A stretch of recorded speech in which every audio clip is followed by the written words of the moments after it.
Muy buenas tardes, damas y caballeros.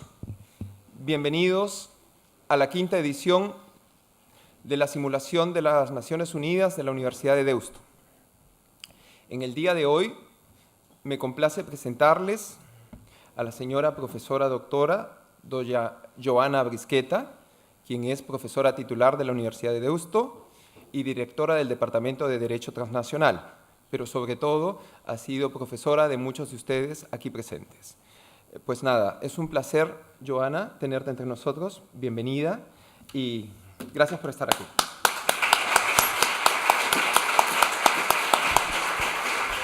Bueno, en primer lugar, muchas gracias, Antonio, por tu presentación y gracias también por la actividad que has iniciado, que has impulsado. Me parece que son estas cosas las que realmente hacen a los alumnos acordarse de su paso por la universidad, mucho más que estas lecciones que encima ni siquiera son magistrales, que damos nosotros en las aulas con el manual y las diapositivas, sin que el alumno pueda pensar, sin que el alumno pueda participar apenas, sin que ejerza y desarrolle esa labor creativa de discusión, de argumentación, de análisis, de crítica al sistema internacional que es tan necesario. Por tanto, me parece que es realmente relevante, estimulante y de agradecer el trabajo que está haciendo el profesor Antonio Manrique de Luna. Prueba de ello es que estáis aquí, que se os ve a todos interesados, estimulados, motivados y que además es desafiante lo que viene a partir de mi intervención. Muchos de ellos son alumnos que yo tuve el año pasado, me parece. Por tanto, bueno, pues me alegro muchísimo, de verdad me siento muy honrada y muy agradecida porque esta función, este acto esté llevándose a cabo. También voy a apuntar un aspecto relacionado con el derecho internacional y en concreto con el papel del Consejo de Seguridad de Naciones Unidas, de la Asamblea General y sobre todo los secretarios generales de Naciones Unidas en el ámbito de la construcción de la paz, tan necesaria hoy y tan necesaria en los años anteriores, en décadas anteriores, desde el mismo secretario general Dag Hammarskjöld, el sueco que seguramente habréis estudiado y que construyó toda la teoría relativa a la construcción de la paz, y después Boutros Boutros-Ghali en 1992 con su Agenda para la Paz, que consiguió sistematizar en algún sentido las diferentes fórmulas a través de las cuales Naciones Unidas pueden intervenir en los conflictos, hasta Ban Ki-moon y sobre todo hasta el actual secretario general Antonio Guterres, cuya función principal, lo dijo en su momento, en su mandato, va a ser la prevención de los conflictos. Hay conflictos latentes, conflictos que no terminan, el conflicto de Siria, el conflicto de Irak, el conflicto de Afganistán, de Pakistán, etcétera, de Sudán, que no están tan lejos precisamente porque aquí tenemos a los refugiados que llegan 1 millón al año desde 2015, que la Unión Europea no está sabiendo responder, y los Estados miembros de la Unión Europea a este flujo masivo de refugiados. Por tanto, el problema no está solo aquí, sino que es un problema global y es un problema de saber construir estructuras, estados de derecho, sistemas que prevengan los conflictos, que hagan que se fomente el diálogo entre las diferentes partes encontradas, que el Consejo de Seguridad adopte resoluciones constructivas, realmente profundas, mucho más allá de los estándares, de esas repeticiones ambiguas que no dicen nada sobre el respeto a la soberanía del Estado y que continuará examinando la cuestión, pero sin ir al fondo de la resolución del conflicto. Lo mismo con la Asamblea General. Por supuesto que hacen falta consensos, pero consensos no superficiales, consensos profundos, de fondo, que indiquen, que determinen dónde están las responsabilidades penales individuales relacionadas con el crimen contra la humanidad, con los crímenes de guerra, incluso con los crímenes de genocidio, porque siempre hay responsables individuales en estos casos, ¿no? Por tanto, que hayáis analizado desde una perspectiva creativa, innovadora y además dialogando entre vosotros, porque es lo importante, ¿no? Que se discuta entre los alumnos. Se aprende más de alumno a alumno que de profesor a alumno. Me parece que es una iniciativa estupenda. Estoy realmente honrada de estar aquí, de que Antonio haya pensado en mí para decir algo. Realmente podría decir muchísimas cosas, pero sobre todo quiero que se quede la idea, el mensaje de que me alegro muchísimo de que Antonio haya promovido, el profesor Antonio Manrique de Luna, haya promovido esta iniciativa, que trasciende, va mucho más allá de lo que es una clase magistral, sobre todo que se haya hecho pensar y sobre todo que sigáis pensando y discutiendo en la dimensión internacional, porque todos los problemas que tenemos son problemas globales, que afectan a la comunidad internacional en su conjunto y que tienen una manifestación jurídica internacional clarísima, directa, una conexión directa con el derecho internacional. Toda nuestra vida está directamente relacionada con las decisiones que se toman a nivel internacional. Todo nos afecta. Con esto termino. Muchas gracias, Antonio, por tu invitación.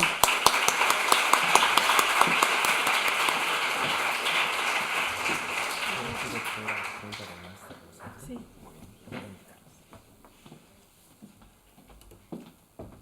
Señora profesora doctora doña Joana Brisqueta, damas y caballeros aquí presentes, queridos exalumnos aquí presentes, damas y caballeros que nos siguen a través de la retransmisión en directo. En primer lugar, voy a comenzar por agradecer a Joana, quien no solamente es una excelente profesional, sino una gran compañera de trabajo, una persona muy generosa y además la directora del NOA, que es un máster de acción humanitaria de la Universidad de Deusto. Entonces, es una autoridad en la materia. Que ella haga referencia a ciertos aspectos positivos, al diálogo, a la creatividad, al esfuerzo, es de agradecer, Joana. De corazón, sinceramente. Ahora debo ser formal y debo ir a otros aspectos. Hace 5 años, cuando llegué a la Universidad de Deusto, me presenté ante el entonces decano y el equipo decanal y llevaba una pequeña propuesta, el hacer una simulación sobre las Naciones Unidas, pero no siguiendo el formato del modelo tradicional que se seguía de la Universidad de Harvard y otras universidades, sino adaptándolo a la realidad y a los intereses sociales de la Universidad de Deusto. En ese momento, la vicedecana que me atendió fue la profesora Inmaculada Herbosa y fue muy generosa y apoyó la iniciativa. Y gracias a ellos tuvimos la primera simulación, el conflicto de Siria, después el conflicto de Ucrania, después la crisis de los refugiados y posteriormente, ya gracias al mandato de la profesora Gema Tomás Martínez, nuestra actual decana, pudimos llevar a cabo la crisis de los refugiados, los derechos fundamentales de los niños y en la actualidad, pues llevando a cabo las operaciones de paz en el siglo XXI. Son ideas, son rostros, pero no debo dejar de agradecer a las 1.250 personas que han participado en esta simulación, ya exalumnos de Deusto. Y no debo dejar de agradecerles porque es muy emotivo encontrarles paseando por algún lugar y que pregunten, ¿cómo estás? Obviamente por educación. Son alumnos formados en Deusto. E inmediatamente después pregunten, ¿cuál es el tema de la simulación de este año? ¿Cómo van? ¿Qué hacen? ¿Qué no hacen? Es gratificante porque implica que la simulación en 5 años se ha ganado un lugar en la mente y en corazones de personas completamente comprometidas, completamente identificadas con el quehacer internacional.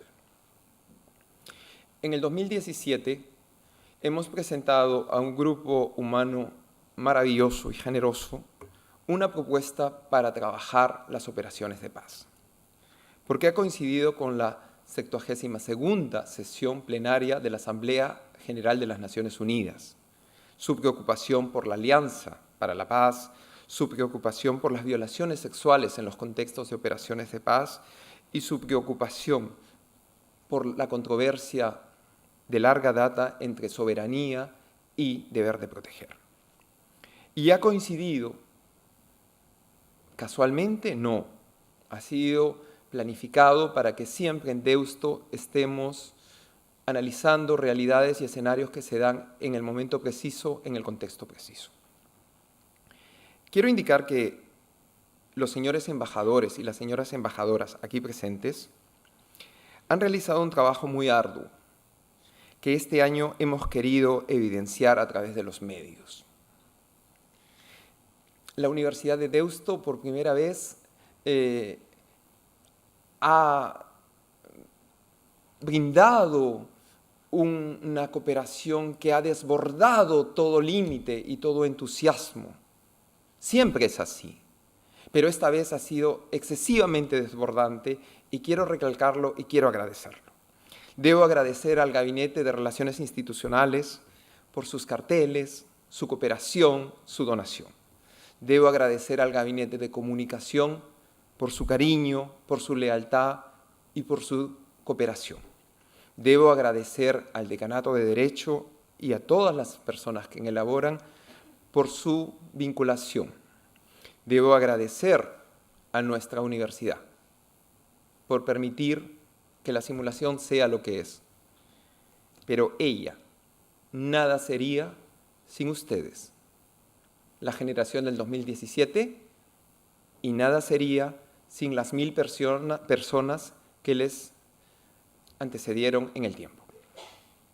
Ustedes, señores embajadores, no solamente han preparado la defensa y posiciones de cada uno de sus países.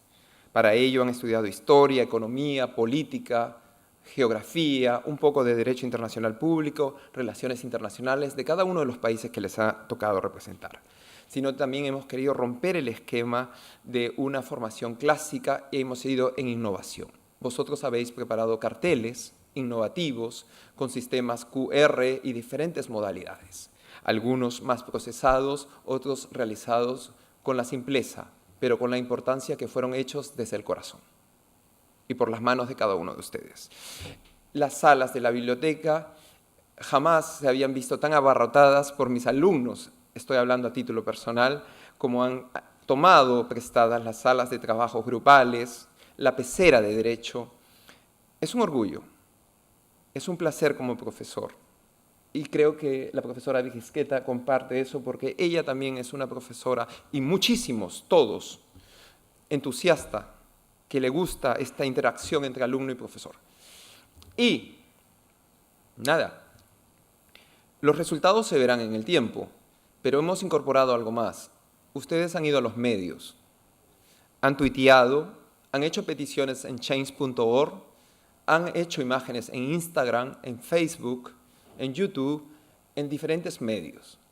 Y eso es porque un grupo humano de 250 personas, un pequeño profesor, pero un corazón inmenso de las personas que estamos aquí, vamos a contribuir a dar una perspectiva juvenil, con defectos e imperfecciones, pero que buscamos sentar posiciones en una sociedad tan cambiante.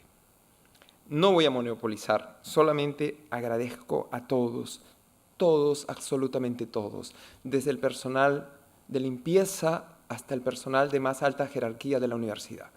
Todos han sido generosos y nada, a todos mi gratitud eterna.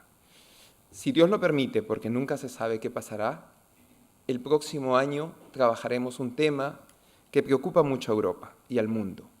Será el tema de la discriminación racial. Damas y caballeros, ha llegado un momento, doctora Brisqueta, que a mí siempre me pone nervioso y me hace temblar las manos. A lo largo de la simulación hemos invitado espontáneamente a 3 alumnos. Ellos van a dar sus opiniones sobre la simulación, porque de nada sirve esto si no tenemos un feedback. Ellos no han mostrado nada de lo que van a decir, no tienen ninguna condición salvo las formalidades y protocolos que hemos seguido a lo largo de nuestra simulación. Para ello, para dar sus opiniones, invito a esta sala a la señorita Begoña Garibi Martín, a la señorita Charlotte Pivetta y al señor Juan Diego Patiño Morales. Adelante, por favor.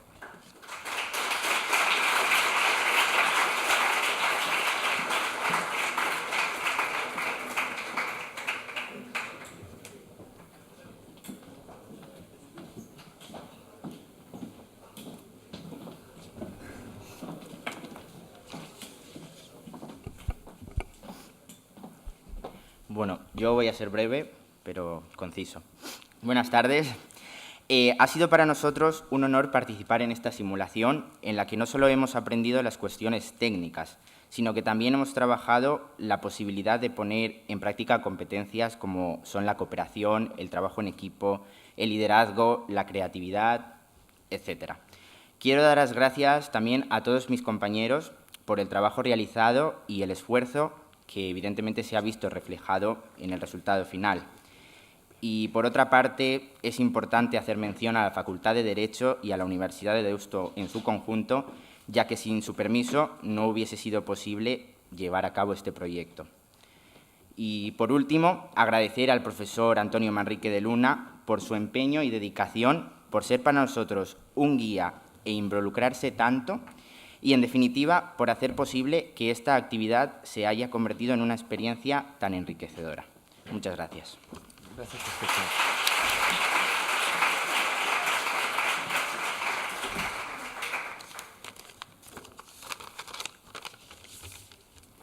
Simulación de la Universidad de Deusto sobre operaciones de paz. No podemos resumir estos 3 días en un mero trabajo grupal, en una nota para nuestra evaluación continua o en elegir un país aleatoriamente para exponer sobre él 7 minutos. Al contrario, ha sido, más que un trabajo, una experiencia que nos ha enriquecido en todos los sentidos. Empezando por lo académico, es indudable que esta simulación nos ha servido para aprender a dialogar y a exponer nuestro trabajo de manera coherente y en público, a saber buscar y contrastar información de diversas fuentes fiables y a vivir en primera persona un verdadero debate, como los que en muchas ocasiones hemos podido ver en el Parlamento. Pero, mucho más importante que lo académico, la Universidad de Deusto y nuestro profesor, don Antonio Manrique de Luna, han querido que nos formemos como personas, que sepamos mirar más allá de lo que nos rodea. Así, con esta simulación, los alumnos de Derecho, Derecho Económico y Derecho más TIC nos hemos dado cuenta de que es necesario escuchar, para entonces sí ser capaces de opinar. Porque opinar sin escuchar y atacar sin saber es incluso peor que acusar sin motivo o juzgar sin acusación fundada. Y, desde luego, no podemos acabar este discurso sin antes decir una cita de nuestro profesor, que dice así: yo amo al Perú, pero también amo a Alemania, y no soy alemán, y también amo a España, y no soy español. Y es que es esto exactamente lo que esta simulación ha hecho en nosotros. Hemos aprendido a amar a Alemania, a Bélgica, a Canadá, a Chile, a Chipre, a Colombia, a España, a Estados Unidos, a Filipinas, a Japón, a Rusia y a Suecia.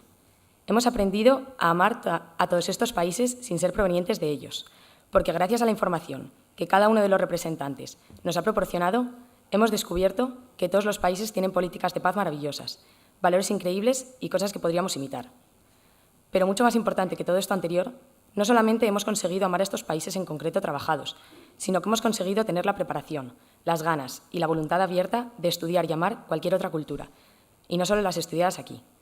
Esto es lo que hemos aprendido aquí: a amar el conocimiento, la inteligencia y el saber, a amar el estudio del resto de culturas, a amar la diversidad y a que no nos guste el egocentrismo.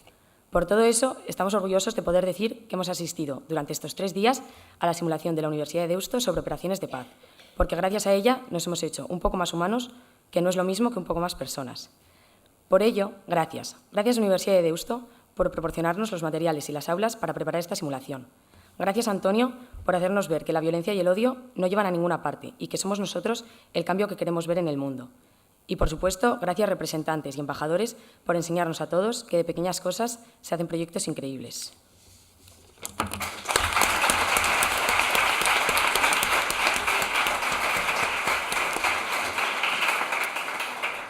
Buenas tardes a todos. Soy Charlotte, una alumna francesa que realiza un intercambio en Deusto durante un año. Así, quería hablar al nombre de la comunidad Erasmus. Queríamos agradeceros por la acogida cuyo ustedes hicieron parte. Cuando digo ustedes, me refiero a la Universidad de Deusto, al profesor Antonio Manrique de Luna y a vosotros, alumnos. También quería agradecer al profesor Manrique de la Luna Está bien, no te preocupes. para permitirnos realizar esa experiencia. La simulación fue una experiencia muy enriquecedora, tanto desde el punto de vista personal como profesional. Este trabajo de grupo implica una necesaria escucha y entendimiento entre nosotros. Permitió también que intercambiaremos y que nos enriquecemos de los conocimientos de cada uno para lograr construir un proyecto común. Fue para nosotros, alumnos Erasmus, una ayuda para facilitar la comunicación con los nacionales. Igualmente, este trabajo permite subrayar un valor esencial en nuestra sociedad, el hecho de compartir.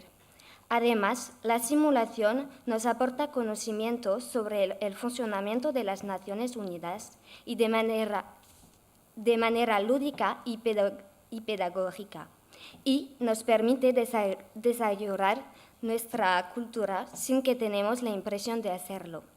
Si podíamos subrayar un aspecto un poco negativo, fue solamente la falta de tiempo, pero logramos estar en tiempo. Sin embargo, fue una experiencia riquísima y muy diferente de lo que podemos hacer en otras asignaturas. Por mi parte, ha aumentado mi gana de trabajar en una organización internacional. Le agradezco de me haber escuchado. Muchas gracias.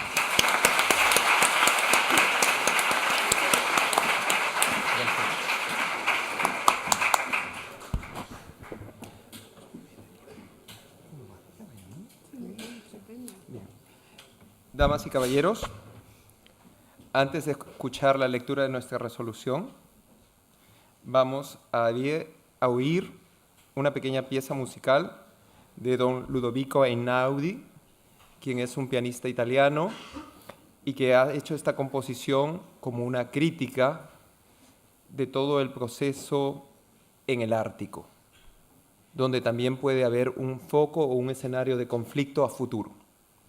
Lo dejamos.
Please save the art. Continuamos con nuestra ceremonia. Es una melodía muy hermosa que refleja la preocupación, como he dicho, por un escenario nuevo y que tal vez en algún momento, en alguna simulación, deberíamos analizar también. Señores, ha llegado el momento central. Estimada Joana, permíteme que te diga Joana y no profesora, doctora, doña Joana Brisqueta, porque es excesivo y nosotros somos compañeros y tú siempre has sido encantadora. Y me lo permites, ¿no es cierto? Estimada Joana, ayer nos encerramos desde las 3 de la tarde y 30 minutos hasta las 10 de la tarde y 30 minutos en la sala de doctorandos, Sala Churruca. Trabajamos primero una ronda donde cada país denotaba, asesorados por un embajador jefe y un adjunto, sus preocupaciones en torno a las operaciones de paz. Hicimos una lista, después hicimos una limpieza de la lista con puntos para que no hubiera reiteración de puntos y después distribuimos el trabajo entre diferentes grupos para profundizar y redactar la resolución. Cuando llegaron las 6 de la tarde, como somos humanos, teníamos hambre. Pedimos 8 pizzas que vinieron por primera vez, pero no tomamos el faltamiento de respeto de cenar en la sala de doctorandos, de ninguna manera, porque todo tiene un orden y hay que respetar. Bajamos al primer claustro y todos sentados en el suelo, en torno a la pantalla gigante, viendo la simulación del año pasado, cenamos.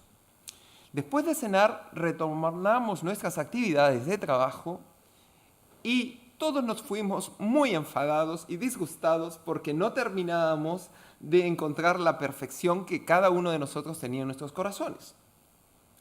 Pero que después de reflexionar hemos llegado al convencimiento que hemos hecho un esfuerzo correcto, adecuado, respetuoso.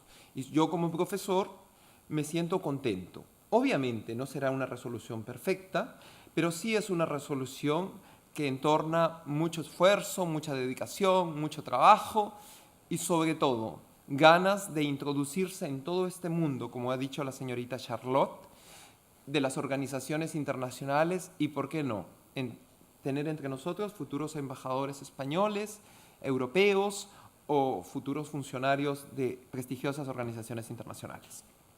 Así que ha llegado el momento de presenciar la lectura que van a hacer nuestros compañeros.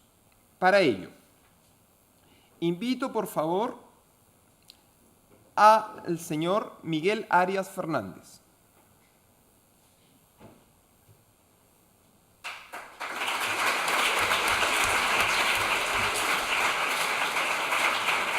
Al señor Pablo Gómez Guadalupe García Tejedor.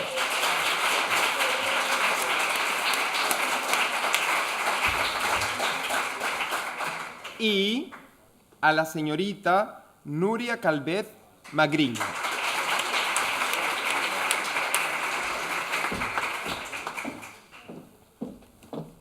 Señores, bienvenidos.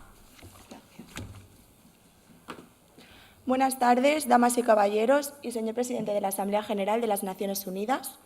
Con la venia de la mesa, doy inicio a la lectura final de la resolución adoptada en torno a las operaciones de paz del siglo XXI. 72º periodo de resoluciones. Resolución aprobada por la Asamblea General el 11 de octubre de 2017. Resolución de la Asamblea General 72.3. Las operaciones de paz en el siglo XXI. La Asamblea General, recordando sus resoluciones 71.314 de 19 de julio de 2017, 71.295 de 30 de junio de 2017, 67.301 de 16 de septiembre de 2013, 63.287 de 30 de junio de 2009, así como sus demás resoluciones sobre el ámbito de la paz y seguridad internacionales. Teniendo presentes las disposiciones contenidas en los capítulos 6, 7 y 8 de la Carta de las Naciones Unidas, referentes a la necesidad de contribuir a mantener la paz y seguridad internacionales, acogiendo con beneplácito los esfuerzos que se despliegan desde las organizaciones de las Naciones Unidas y desde las organizaciones regionales involucradas en la promoción de la paz y seguridad internacionales, de conformidad con la Carta de San Francisco, recordando la necesidad de que las Naciones Unidas sigan incrementando su capacidad de actuación para gestionar crisis internas e internacionales que pongan en peligro la paz y seguridad internacionales, poniendo de relieve que la contribución que efectúan los Estados miembros de las Naciones Unidas para el despliegue de operaciones de paz es esencial para lograr su éxito y eficacia en cuanto a lograr prevenir, establecer, mantener y reconstruir estados tras una situación de posconflicto. Recordando que en estos tiempos de globalización, la necesidad de priorizar en lo relativo al deber de proteger es esencial para consolidar una comunidad internacional que se sustente en la democracia, la protección de los derechos fundamentales y un adecuado empoderamiento de la persona en la sociedad. Recalcando la importancia de la debida observancia y respeto del derecho internacional público, del derecho internacional de los derechos humanos y del derecho internacional humanitario, por parte de los contingentes militares y civiles desplegados en el marco de las operaciones de paz. Convencida de la necesidad de continuar con una constante adaptación de las operaciones de paz a las nuevas realidades presentes en el escenario internacional.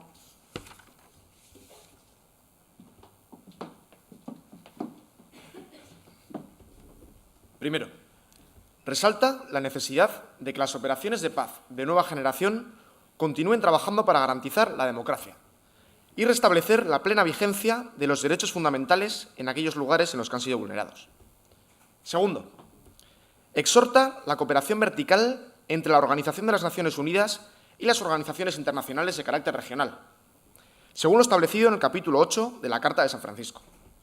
También solicita el continuar trabajando por una real y efectiva cooperación horizontal entre las organizaciones internacionales de carácter regional, que brinde una oportunidad para la revisión y construcción conjunta de experiencias y modelos.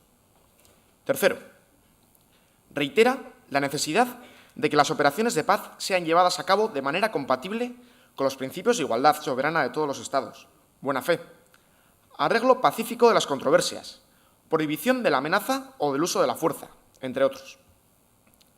Cuarto, observa con preocupación el incremento de las actividades de terrorismo a nivel global y solicita asimismo a los Estados miembros un mayor control en sus fronteras para evitar el flujo incontrolado de armas y espera contribuir a fomentar la cooperación entre los Estados miembros de las Naciones Unidas, con la finalidad de frenar dichas actividades que atentan en contra de la paz y seguridad internacionales.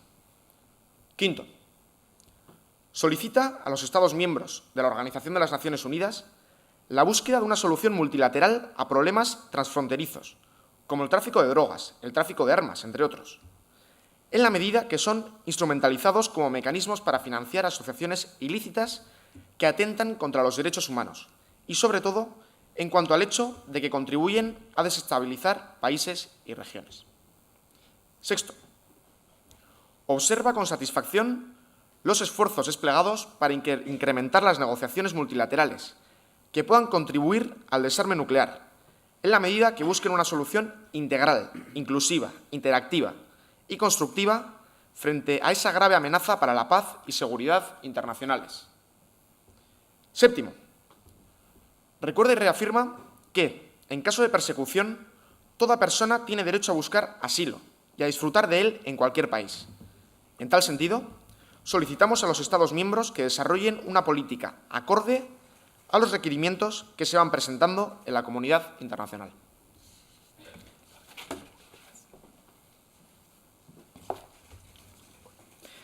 Octavo, expresa su compromiso con la educación en el ámbito de los derechos fundamentales y de la paz, procurando una mayor participación de las personas en los procesos de adopción de decisiones dentro de los sistemas democráticos. Para ello buscaremos contribuir a forjar una cultura basada en el respeto de los derechos fundamentales y en la búsqueda de la paz. Asegurar que dichos estudios tengan una perspectiva nacional, regional e internacional. Poner de relieve las prácticas satisfactorias y proporcionar incentivos para continuarlas o ampliarlas y para crear prácticas nuevas. Empoderar a las nuevas generaciones en la utilización de medios pacíficos para la resolución de conflictos, forjada en una educación consistente en el desarrollo de los derechos fundamentales. Noveno, recuerda y reafirma la importancia de los cursos de capacitación de los miembros civiles y militares desplegados en el marco de las operaciones de paz, con la finalidad de que lleven a cabo sus actividades con una adecuada observancia y respeto de los derechos fundamentales de la población civil, de las zonas donde han sido desplegados. Décimo, recomienda la debida observancia del Código de Conducta del personal de los cascos azules e invita a las organizaciones regionales al desarrollo de códigos de conducta similares. 11. Solicita que los Estados realicen sus mayores esfuerzos con la finalidad de impedir las violaciones sexuales y demás agresiones de dicha índole, que se llevan a cabo en lugares donde han sido desplegados los contingentes militares o civiles, ya sea que dichos actos han sido perpetrados en contra de los integrantes de la misión de paz o por ellos en contra de la población civil a la que deben proteger. 12. Exhorta a los Estados miembros de las Naciones Unidas a participar de la Alianza de Naciones para la Paz, con la finalidad de frenar los conflictos internacionales mediante el diálogo y la negociación. 13. Insta a los Estados miembros a observar y cumplir las resoluciones emitidas por el Consejo de Seguridad en lo relativo a la paz y seguridad internacionales. 14. Acoge con beneplácito las diversas propuestas de reforma en torno al Consejo de Seguridad de las Naciones Unidas, tomando en cuenta los cambios que se han producido en las relaciones internacionales y el considerable incremento en el número de los Estados miembros de la Organización de las Naciones Unidas. 15. Solicita una mayor contribución por parte de los Estados miembros, con el fin de financiar de una manera más activa las operaciones de paz que las Naciones Unidas lleven a cabo. Y en caso de que un Estado no aporte la cantidad pactada, se tomen las medidas necesarias para garantizar el pago por parte del Estado deudor. Asimismo, solicitamos a todos los Estados miembros el estudio de aportaciones voluntarias, que permitan al Alto Comisionado de las Naciones Unidas para los Refugiados poder desarrollar una mayor contribución para todas las personas que han tenido que abandonar sus países de origen debido a los conflictos. 72ª sesión plenaria, 11 de octubre de 2017. Muchas gracias.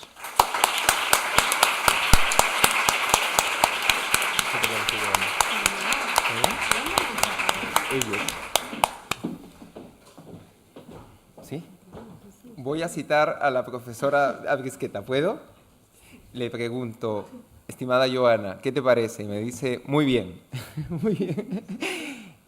Viniendo de Joana, señores embajadores, hemos cumplido una tarea muy ardua, porque aparte de Joana ser una gran experta en paz y seguridad, es muy estricta como profesora y es una gran profesional. Gracias, Joana, por esas palabras. Damas y caballeros, ha llegado un momento, un aplauso para Joana por estar aquí, caramba.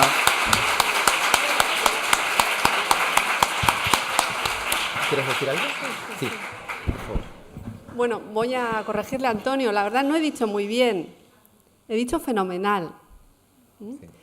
Me ha parecido una resolución muy completa que aborda todas las cuestiones que tienen que estar directamente relacionadas con cualquier operación de mantenimiento de la paz, incluso en algunos casos igual de manera demasiado exhaustiva o excesiva, es decir, es casi un canto al sol, ¿no? Pero eso es lo que hay que hacer, aspirar a mucho para llegar a poco. Entonces, en ese sentido, yo no sé cómo lo habéis hecho, os lo voy a preguntar a Antonio después, pero del año pasado a este hay un salto cualitativo en conocimientos del sistema de Naciones Unidas, el que yo no contribuí para nada, porque yo solo di Derecho Internacional y los otros profesores de primero también, que se debe y obedece al esfuerzo que habéis hecho en los últimos días o semanas, sobre todo la identificación y la selección de las ideas más fundamentales. Lo importante es establecer o redactar una resolución con principios estructurales que puedan mantenerse, que puedan dar seguridad y estabilidad a la convivencia pacífica en las relaciones internacionales, a la coexistencia y más allá de eso, a compartir intereses comunes y saber institucionalizarlos y saber estructurarlos en una resolución con párrafos y con ideas en cada párrafo diferentes, que tampoco es fácil, es decir, generalmente los alumnos tienden a confundir las ideas y a meterlas todas en el mismo párrafo, cuando cada párrafo tiene que tener una idea y una concatenada detrás de la otra y encima de lo general o particular. Por tanto, ya no solamente el contenido, sino que alabo la estructura, porque significa que hay un pensamiento estructurado, una forma de reflexionar ordenada, que es tan importante como lo que se dice, el sistema y el orden, la estructura de las ideas. Por tanto, felicidades a los que habéis redactado la resolución, que espero que seáis todos, no solamente los 3 portavoces o representantes, sino que esto es un esfuerzo de todos. Así que felicidades por el trabajo en equipo también. Pues nada, muchísimas gracias, Joana. Continuando, vamos a hacer unas preguntas sorpresas. Si quieres, Joana, me acompañas en ello, como experta que eres. Más dolor, más sufrimiento para nuestros alumnos.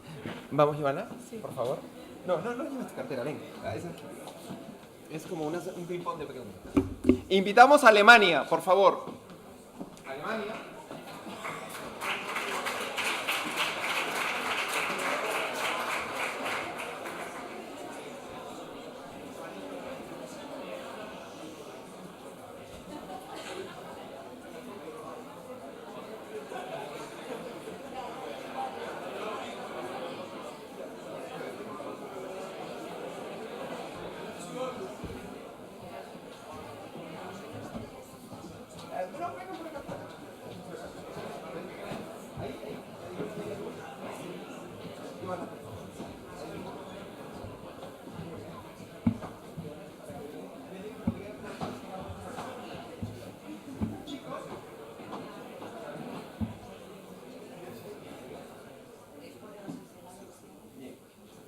Voy preparando la pregunta. La pregunta es muy simple. Ustedes han preparado un muro de Berlín que han derrumbado junto con todos los participantes durante el acto de simulación. Pero después todos lo hemos reconstruido con mucha ilusión y me han permitido a mí poner la última piedra porque decía Frieden o Freedom o libertad. ¿Qué creen ustedes que debe hacer Alemania en este siglo XXI para contribuir a la paz? ¿Quién quiere responder?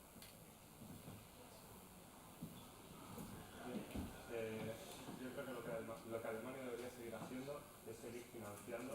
¿El micrófono? Ah, perdón, un momentito. Discúlpenme.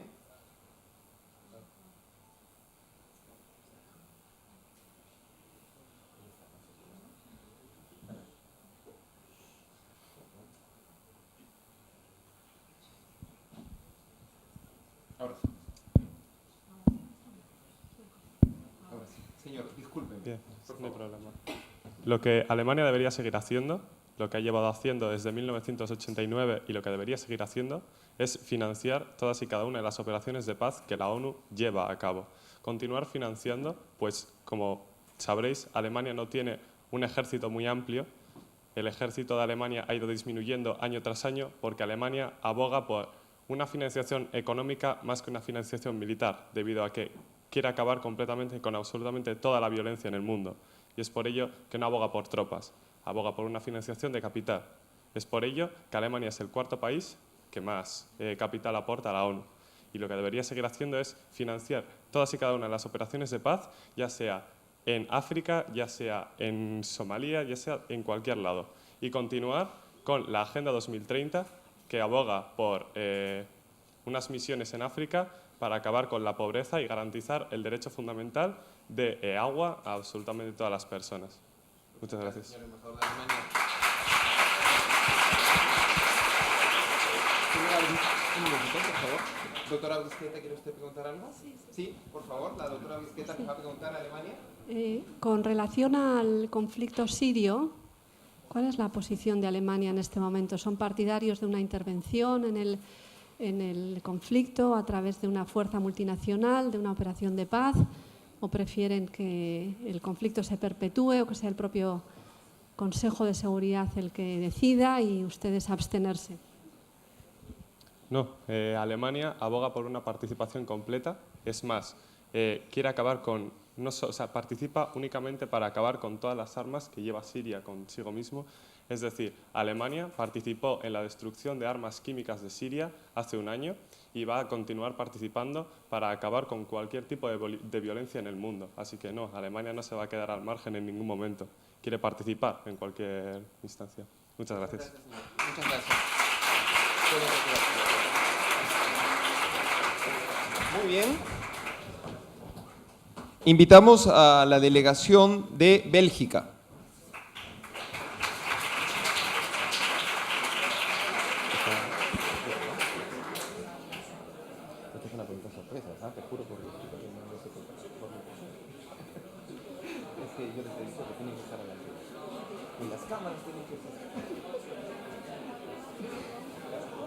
Todo el mundo, te lo voy a mandar en streaming y ahora lo están viendo desde casa. Son más, es que algunos se han ido de viaje. Señorita embajadora de Bélgica, por favor. Muy bien. Buenas tardes, señores embajadores. Bélgica, sede de la Unión Europea. ¿Qué creen ustedes que es el mayor aporte de Bélgica a la paz y seguridad internacional en este momento? ¿Qué creen ustedes que Bélgica puede seguir haciendo en pro de la paz? ¿Sí? Por favor. ¿Quién de ustedes? Han quedado en shock. Por favor. Bueno, una de las cosas que destaca de nuestro país es la multiculturalidad que hay en la población y que no tenemos problemas en cuanto a racismo y ese estilo de cosas como la homofobia, y que una de las cosas que hemos destacado hablando con el Consulado de Bélgica es que así como en otros países la ultraderecha ha ganado más votos y tiene más fuerza ahora, en Bélgica eso no ha sucedido y de hecho los partidos que están ganando fuerza son todos los naturalistas y esos. O sea, usted nos diría que una posición de Bélgica de apertura, de acercamiento a diferentes culturas podría ser un rol importante de sus soldados de la paz. ¿Eso es lo que nos quiere decir? Muy bien. Profesora Bisquet, ¿alguna pregunta para Bélgica? Sí, en relación con la migración forzosa y los refugiados que están llegando a Bélgica y el porcentaje de la reubicación, saben ustedes que hay una decisión del Consejo de la Unión Europea que reparte los 160.000 refugiados cuyo mandato terminaba en septiembre de este año y no se ha cumplido, entre otros estados por Bélgica. ¿Cuál es la posición sobre el nuevo sistema europeo común de asilo y en concreto sobre el plan de reubicación de los refugiados que están llegando fundamentalmente desde Siria, desde Pakistán, desde Afganistán a este país? ¿A favor o en contra de la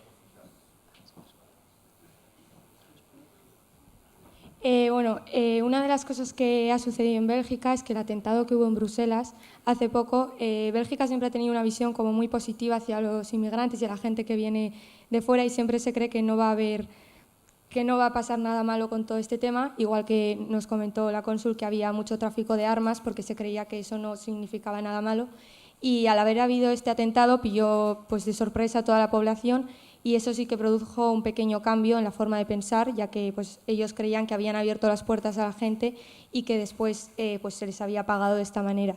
Entonces, aunque sí que hay alguna parte que está en contra, seguimos creyendo que la forma de pensar mayoritaria es a favor de los refugiados. Gracias. Muy amable.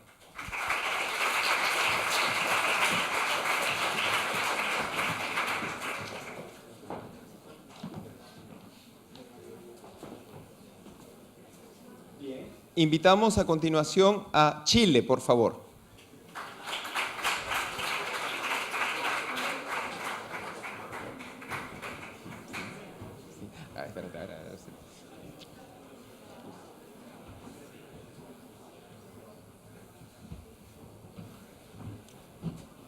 Buenas tardes, embajadores de Chile.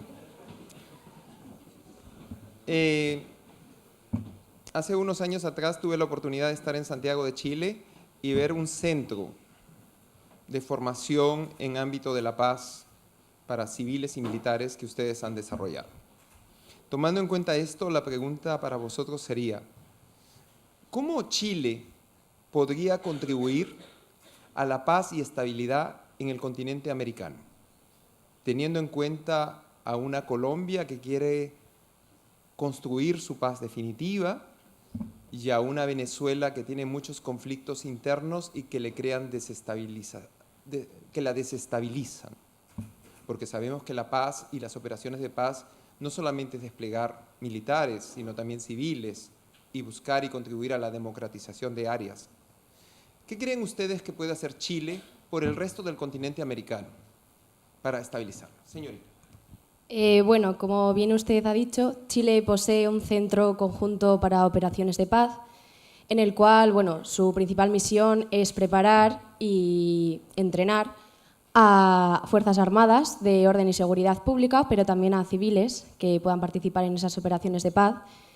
Y en cuanto en el ámbito internacional, nosotros queremos promover redes de integración y conocimiento a través de universidades, asociaciones, academias, tanto nacionales como internacionales, y también centros homologados por todo el mundo, pero haciendo énfasis en América y Europa.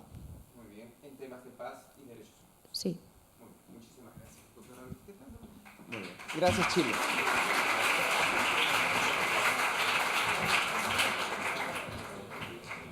Invitamos a Chipre.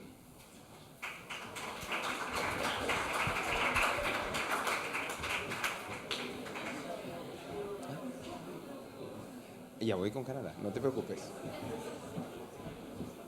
Tranquilidad, Canadá. Tranquilidad. Después contaré por qué he olvidado a Canadá. Señores embajadores de Chipre, por favor, tomamos posiciones. Muchas gracias. Cuidado, no vaya a caer. Muy bien.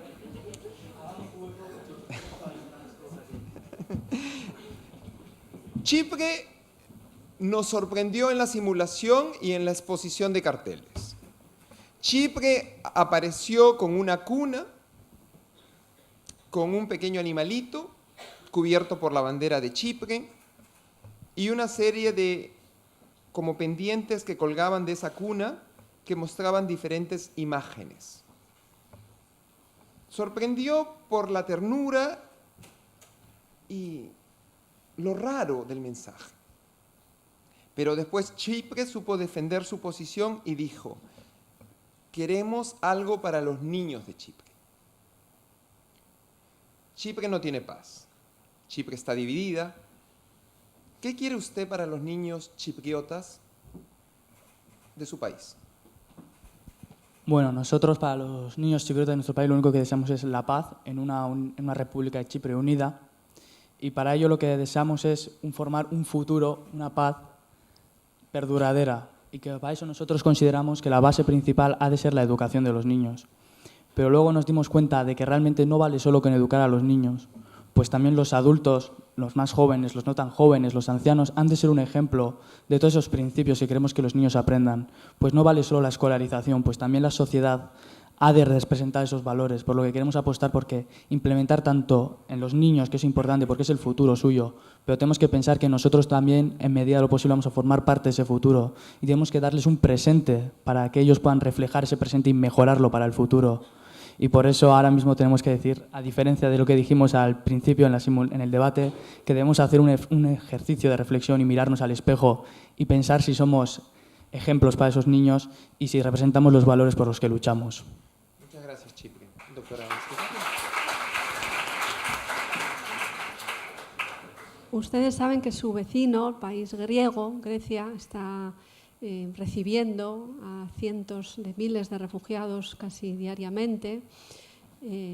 Bueno, ha bajado el número de recepción de refugiados a raíz de la declaración Europea-Turquía de 18 de marzo de 2017, pero mi pregunta es ¿qué relación tienen ustedes con Grecia con respecto al flujo masivo de refugiados y a la situación absolutamente de colapso que está padeciendo Grecia porque no puede absorber tantas cantidades de solicitudes de asilo?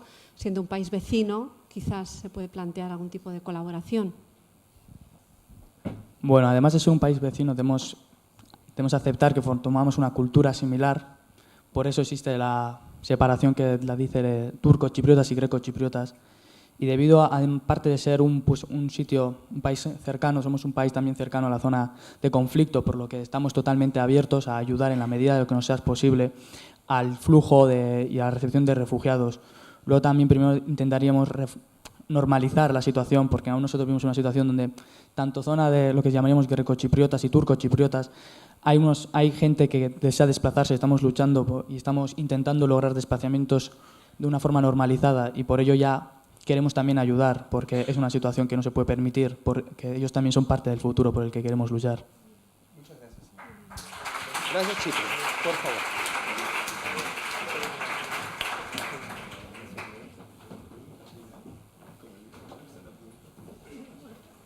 Muy bien. Ahora sí, antes que protesten, nos han llenado a toda la universidad con regalos. Han ido por los bosques del País Vasco recolectando hojas. Han puesto bombas y en vez de mechas para explotar, han terminado con corazones. Han hecho campaña nacional, internacional, han abarcado todos los medios. Es un gusto, pero es un gusto con todos también, pero lo vamos a ensalzar porque si no se va a enfadar por no haber sido mencionado en su momento, a Canadá. Por favor, Canadá, adelante.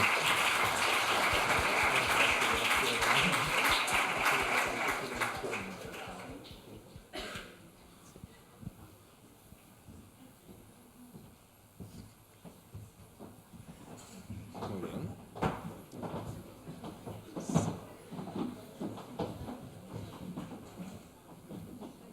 ¿Y el señor? Señor embajador de Canadá, señoritas embajadoras de Canadá. La pregunta es, ¿Canadá es un país medianamente como potencia, económicamente grande, sin lugar a dudas, pero se han parado siempre en lo multilateral? ¿Ustedes van a seguir apostando por el escenario multilateral en cuanto a la paz y seguridad en este siglo XXI? Si no, ¿por qué? Bien, pues la respuesta es sí, porque Canadá cree que la diversidad cultural, la multilateralidad y la cooperación entre estados diferentes es lo más importante ante todo. Y no porque unas personas, pocas en el mundo, crean terror y conflictos, la demás población tiene que dejarse apartada y olvidarse de ella. O sea, en momentos duros de conflicto es cuando los estados deben estar más unidos y la comunidad internacional tiene que cooperar más. Muchas gracias, embajador de Canadá. Muy bien. Muchas gracias, Canadá. Ahora vamos con Colombia.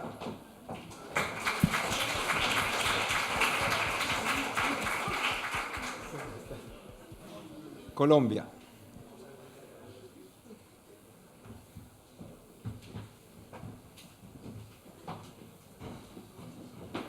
Todos caballeros, ¿ah? Ellos mismos. Muy bien, Colombia. Colombia, a lo largo de la simulación, nos ha sorprendido con su alegría, nos ha robado las sillas que teníamos para nuestros invitados VIP. Sus expositores las han apropiado indebidamente, los hemos reprendido, pero ellos han seguido con su seriedad y profesionalidad trabajando. Gracias, Colombia. Han sido un nexo de interconexión entre todos muy bonito, muy valioso. La pregunta es, supuestamente el presidente Santos, con el apoyo del pueblo colombiano, ha logrado pacificar a su país. Supuestamente hay pequeños grupos todavía terroristas, pero que no tienen un alcance que pueda afectar la paz, que tanto han buscado. Voy a la pregunta. Ya tienen paz, ya tienen un tratado, ya tienen acuerdos que formalmente la garantizan.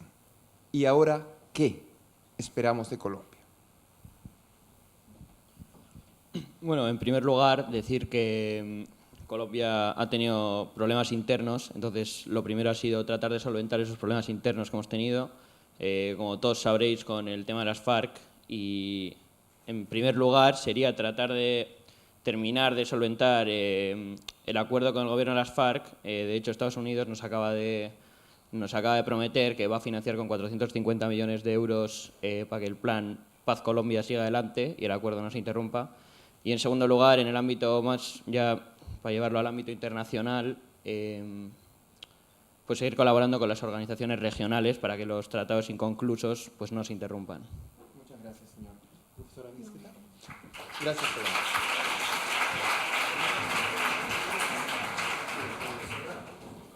Debo decirles que estoy aprovechando la presencia de la profesora Brisqueta, quien generosamente me está cooperando en estas preguntas finales, y nuestros alumnos estoicamente están respondiendo porque es su deber. Han trabajado para ello y lo están haciendo adecuadamente, creo yo. Ahora continuamos. Después de Colombia nos toca, vamos por orden, vamos a ir a España. Por favor.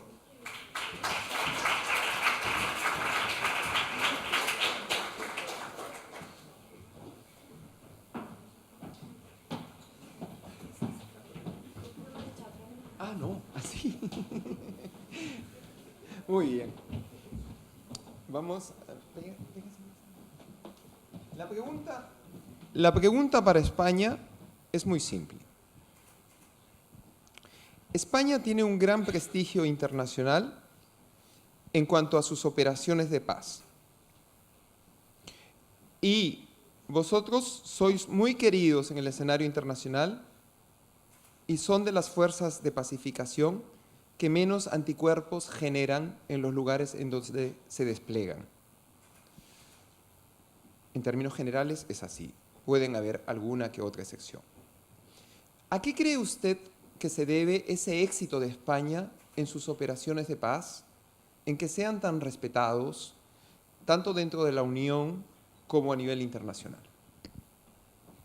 Bueno, yo creo que desde que España el día 23 de diciembre de 1988 entró a formar parte, a participar en las operaciones de paz en las Naciones Unidas, hemos desplegado más de 15.000 militares de los 3 diferentes ejércitos que tenemos. Hemos desplegado más de 12.000 aviones, por ejemplo, para la seguridad de Bosnia-Herzegovina. Hemos participado en Nicaragua, en Irak, en Haití.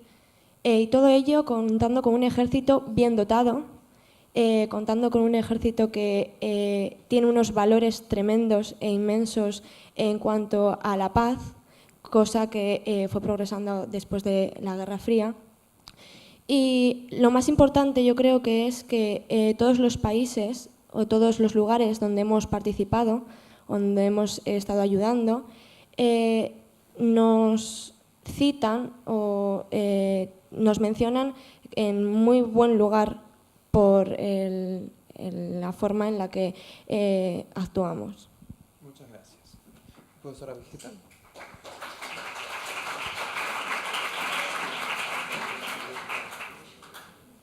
A mí me llama la atención que teniendo esa repercusión internacional en el ámbito de las operaciones de paz de Naciones Unidas tan reconocida, por ejemplo, España haya contribuido de manera muy escasa y muy limitada al programa, e insisto en el tema, de la reubicación de los refugiados, como resultado del acuerdo, de la decisión del Consejo de la Unión Europea de septiembre 2015. ¿Por qué España, o los diplomáticos españoles, los embajadores españoles, los funcionarios españoles no van a Grecia como hacen otros estados? Porque España no envía, digo, funcionarios o técnicos en asilo a Grecia para poder cumplir, ejecutar ese compromiso que tienen con la reubicación, porque no lo ha cumplido ni de lejos, no ha llegado ni al 20% del cumplimiento, y por tanto mi pregunta es ¿por qué está tan lejos en el mundo y no está tan cerca? Los refugiados están en Grecia.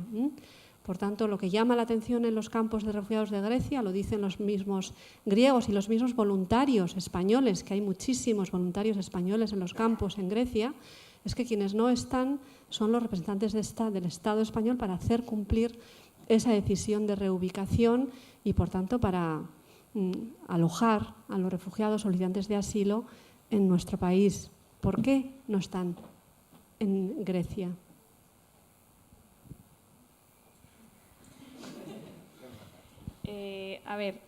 vale, yo estoy de acuerdo con usted y, bueno, tengo que decir que sí que es verdad que no tenemos, o sea, no hemos cumplido con el trato que dijimos, pero también es verdad que nosotros actualmente estamos teniendo problemas, digámoslo así, con un tema que está en boga, que es en Cataluña, que no es excusa, pero no sé, o sea, nosotros también tenemos pues nuestros límites y bueno, eso, que no sé qué más.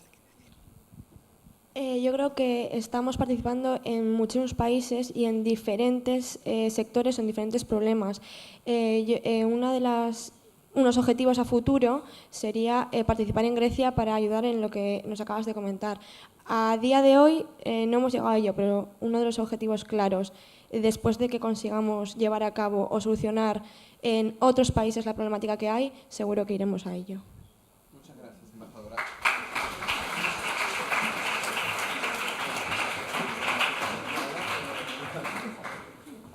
Muy bien. Continuamos con... ¿A qué país le corresponde ahora? Japón. Perdón, Estados Unidos de Norteamérica, que se hace notar. Estados Unidos de Norteamérica.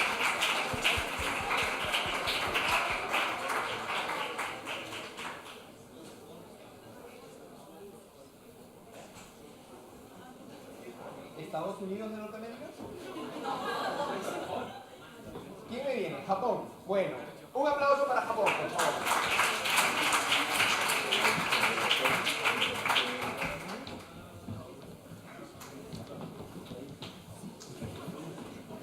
Muy bien.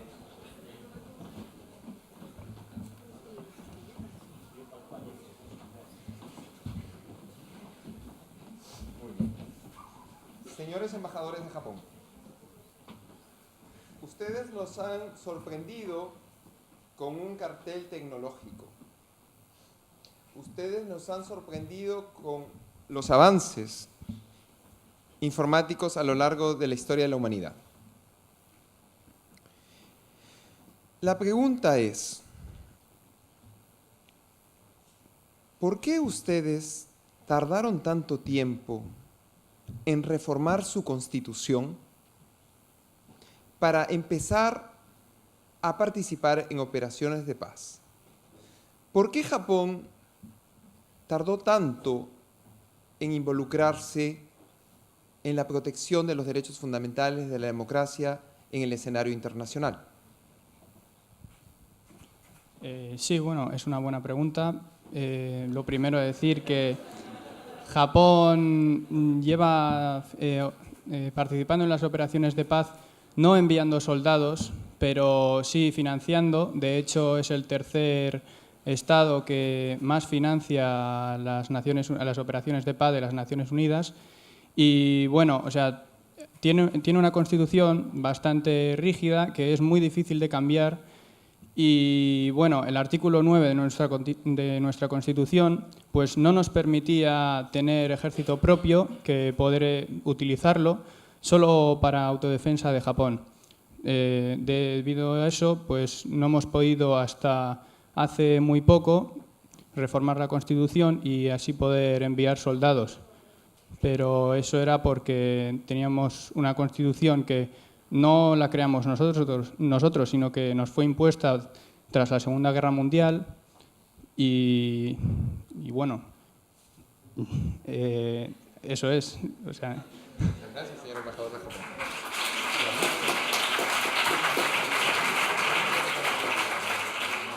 Sí.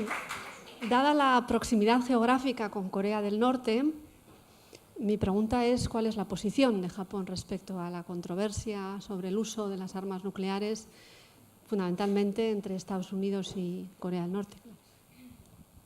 Bueno, Japón, como muchos sabrán aquí, ha sido el país que ha sufrido de primera mano esa fuerza bastante devastadora y por ello estamos totalmente en contra, somos los primeros en oponernos a este tipo de armas. Y por ello queremos acabar el conflicto de Corea lo más rápido posible. La vía del diálogo siempre va a estar abierta, pero en el régimen de Pyongyang pues no hay mucho afán por esta vía. Entonces, pues eso, queremos acabar con este conflicto lo antes posible y estamos totalmente en contra de la fuerza nuclear. Muchas gracias, Paco.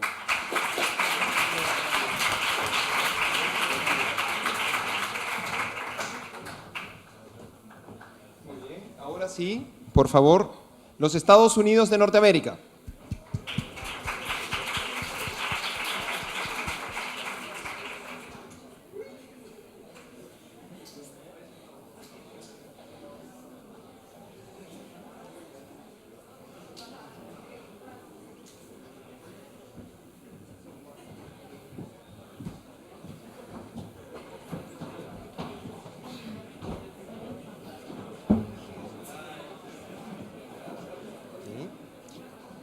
Muy buenas tardes, embajadores de los Estados Unidos de Norteamérica.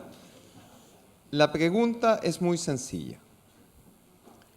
Estados Unidos es miembro del Consejo de Seguridad. En el primer día de la simulación vimos que ustedes, al igual que Rusia, fueron objeto de constantes preguntas, interpelaciones, críticas, respuestas cruzadas, adversas, etc. ¿Qué va a hacer Estados Unidos para poder dejar de lado todas estas críticas en el escenario internacional y posicionarse como un actor en pro de la paz que aglutine en vez de que una, en vez de que separe? Bueno, es verdad que históricamente Estados Unidos en el marco internacional ha sido considerado como uno de los países más bélicos por sus actuaciones, pero bueno, formamos parte de todas las misiones de paz que se han llevado a cabo y actualmente somos el país que mayor financia las operaciones de paz, con un 28,5%. Y lo que queremos seguir haciendo es seguir financiando estas misiones de paz para que así se consiga una paz y que luego pues abrirnos un poco más al diálogo.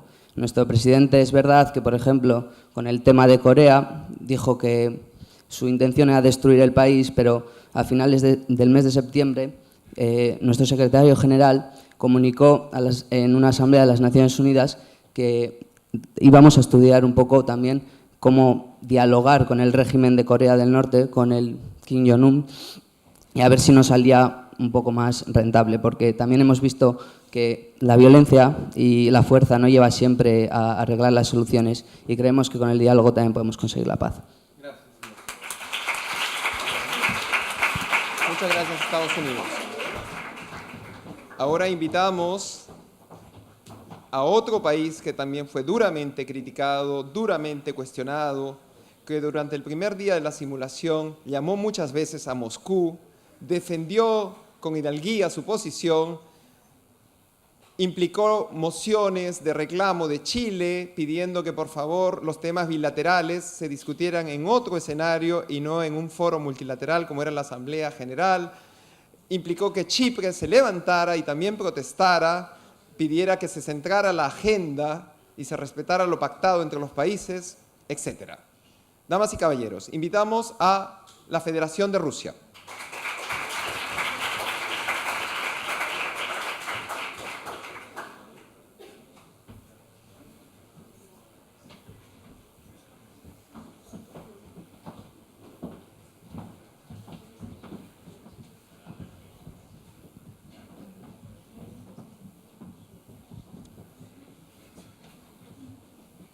Muy buenas tardes, embajadores de la Federación de Rusia. El señor presidente de su país, el señor Vladimir Putin, constantemente dice que Rusia es el garante del orden y de la paz internacional, que Rusia evita cualquier abuso o posición hegemónica en las relaciones internacionales. Ustedes, como embajadores, opinarán que eso es así. Pero la pregunta que les quiero hacer es, ¿Qué creen ustedes que su país debe continuar realizando para seguir, como dice su presidente, intentando ser una potencia de encuentro no hegemónica que garantice el equilibrio y una estabilidad en el sistema internacional? Bueno, como bien ha dicho, nuestro país se posiciona como el Estado que pretende dar la estabilidad y la seguridad internacional que, por ejemplo, otros Estados no dan, puesto que tiene una posición más diplomática. Entonces, consideramos que sí es verdad que igual hay que reducir en cierta parte esa actitud tan coactiva y tan severa y tan directa, pero a la vez consideramos también que nos tenemos que seguir manteniendo en esa posición de garantes y de no diplomáticos, o sea, de dar la estabilidad y dar la seguridad al resto de países, porque también nuestra situación geográfica y todas las circunstancias que nos rodean nos medio obligan a actuar de esta manera. De una manera más pragmática. Muchas gracias. Sí, la profesora Vizqueta. Sí. Bueno, la Carta de Naciones Unidas establece que la responsabilidad primordial del Consejo de Seguridad es el mantenimiento de la paz y la seguridad internacional. Rusia es uno de los Estados miembros permanentes, por tanto, uno de los responsables del mantenimiento de la paz y la seguridad internacional. Y uno de los grandes problemas que tiene hoy en día la comunidad internacional es el conflicto de Siria, que desde 2011 no hace más que incrementarse, acentuarse, intensificarse. Y todo ello también debido, entre otras razones, a los vetos que ha puesto Rusia en el Consejo de Seguridad en más de 4 ocasiones, que yo sepa, ¿no? Entonces, mi pregunta es ¿cómo se puede desbloquear esta situación de bloqueo del Consejo de Seguridad para que los dos bloques antagónicos, que sabemos muy bien que son, por un lado, el bloque occidental de Estados Unidos, Francia y Reino Unido, y por otro China y Rusia, puedan llegar a un consenso sobre una participación más activa, más allá de redactar resoluciones que únicamente se refieren a la situación catastrófica desde el punto de vista humanitario de la población civil siria, pero que no entran a cuestiones que son realmente las más centrales, que son la resolución del conflicto, quizás la reforma del sistema de gobierno sirio o el cambio incluso de gobierno de al-Assad, si fuera el caso. Es decir, ¿qué perspectivas tienen ustedes respecto al conflicto de Siria, que, como digo, se perpetúa ya durante más de 6 años y la perspectiva es que no que disminuya, sino que incluso se intensifique durante los próximos años, ¿no? ¿Cuál es la posición de Rusia ante este caso? Pues Rusia lo que está haciendo es, en cierto modo, es verdad que apoyar al gobierno que está en Siria, pero también porque, como ya hemos dicho antes, se quiere mostrar como garante de la seguridad. Entonces es como que se posiciona en una postura de querer erradicar rápidamente ese problema. Y respecto a lo de los vetos del Consejo de Seguridad, al ser tan difícil modificar la Carta, puesto que necesita la aprobación de todos los miembros permanentes y ninguno queremos renunciar a nuestra soberanía, lo que se tendría que hacer es, como ocurrió al final de la Guerra Fría, pues realizar un tratado en el que en la Guerra Fría se hizo para no usar las armas. Pues en este caso, firmar un tratado entre todos los estados antagónicos que nos permita, en cierta manera, comprometernos a no vetar todas las resoluciones que tengan que ver con Siria. Muchísimas gracias. Muchísimas gracias, embajadora.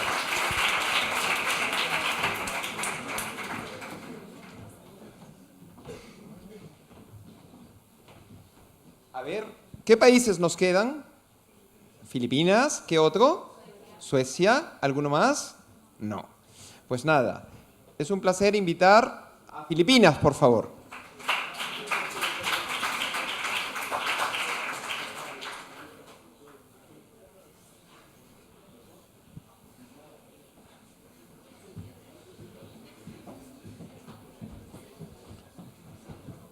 Buenas tardes, embajadores de Filipinas. Ustedes, a lo largo de sus exposiciones, han mostrado una posición muy interesante en torno a los esfuerzos por pacificar su país, a las peticiones que, de ser necesario, estarían de acuerdo en que se desplegaran operaciones de paz en su territorio. ¿Qué cree usted que necesita Filipinas en estos momentos que la comunidad internacional, el resto de países, haga para contribuir con una paz viable y duradera en su territorio? Bueno, Filipinas actualmente está viviendo una situación bastante complicada a nivel interno, esencialmente con el tema de la guerra antidroga, pero esto no es una situación de ayer o de anteayer. Filipinas lleva así 50 años y actualmente la situación está aún peor.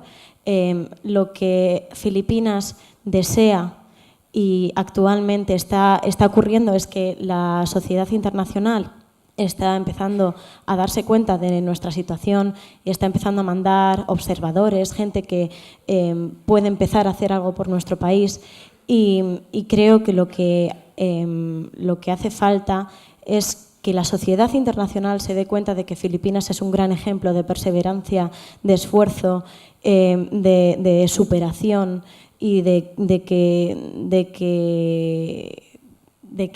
que Filipinas está haciendo todo lo posible para salir adelante. Lo que pedimos desde Filipinas es que se comprometa la sociedad internacional, la ONU, no solo enviando tropas, porque la guerra no es la que se hace con la violencia, sino concienciar a la ciudadanía, a la sociedad, no solo en Filipinas, en el resto de los países miembros, que la guerra antidroga no solo es tráfico, no solo es violencia, sino que también hace falta que la droga al final es una adicción. Hace falta que la gente se conciencie de que esto no se debe consumir, que la economía no se basa solo en la droga. ¿Usted cree que las drogas son una fuente constante de conflicto interno y de desestabilización del país? ¿Cierto?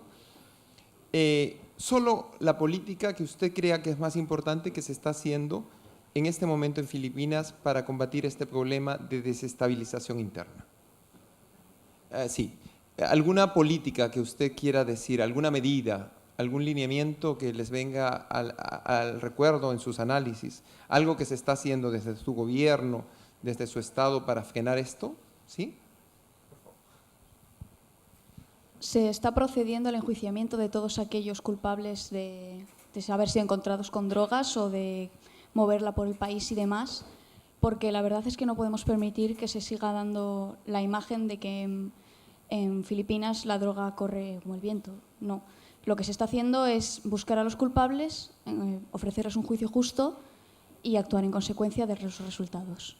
Y esa viene a ser la mayor política que estamos llevando a cabo. Señora presidenta. Muchas gracias, Filipinas. Finalmente, invitamos a las embajadoras de Suecia.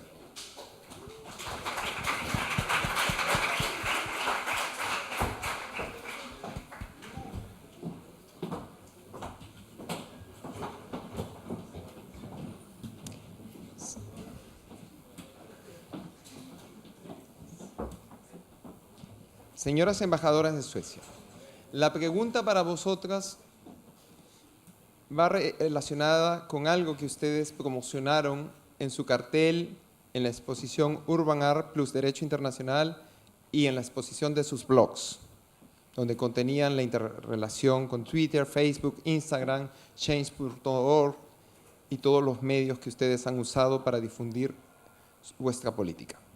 Ustedes han destacado 200 años de paz. ¿Cómo Suecia ha logrado 200 años de paz? Y voy a ir un poquito más allá. Esa es la pregunta 1.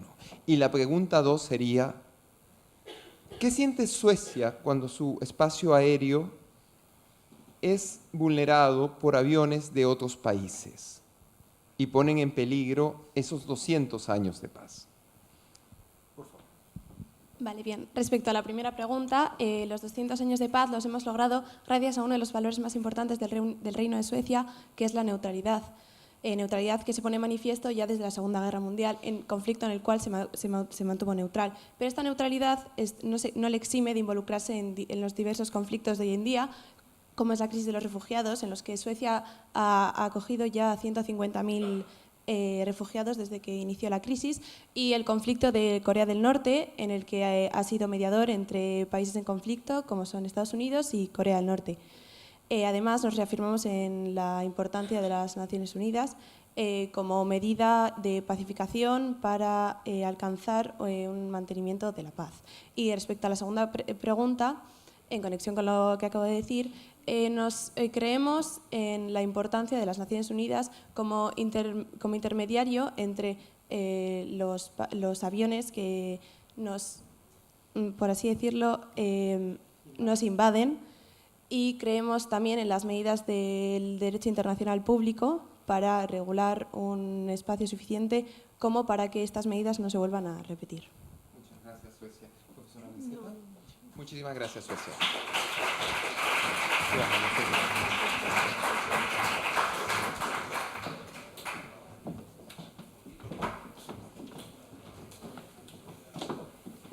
Damas y caballeros, me gustaría indicar lo siguiente.